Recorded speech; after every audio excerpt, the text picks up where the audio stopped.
Ko'zingni yum. O'zingni bayqaysan.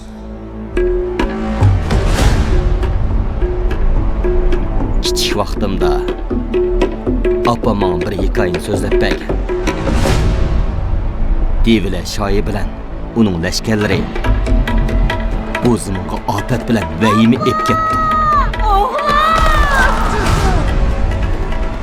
Qabat kunlar toki to'g'dug'chi maymuni uchratgan davomlashibdi.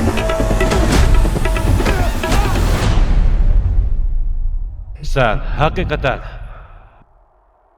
bir mahlukkensen. Bu shaharda boylar namratlarni odam qatorida ko'maydi. Men boshqalar qilishni xohlamaydigan xizmat ber. Men tirishib ishlayman. Aslini unutib qolgan har qanday odam yaxshi oqibat ko'rmaydi.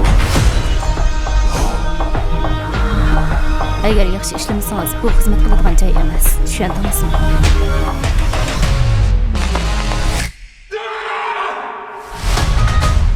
Her kuni ojizlarni qo'g'diyolig'idek kuchim bo'lishini o'ylayman. Men har qanday hojatmanni javobsiz qo'ymayman. Men uni Neki deb chaqiraman. Neki Minaj, chidamchanligi yuqori. Bakli ko'rkam. Yo'lga chiqayli.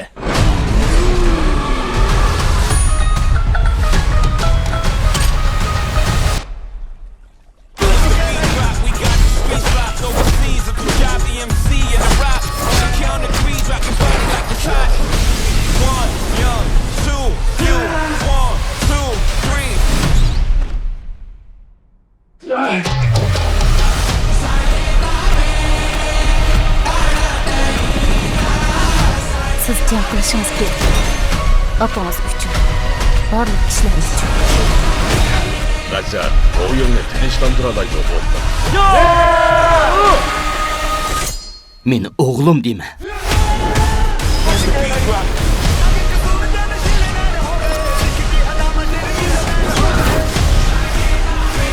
Esti saqlaydigan vaqt bo'ldi.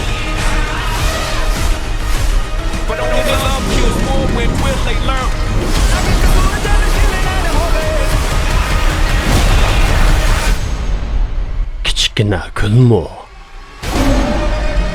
Hammani vayron qilib yetalaydi. Bu opamning demiş. Hanımlar, efendiler. Can kılıçta tayarlı tutma. 1, 2, 3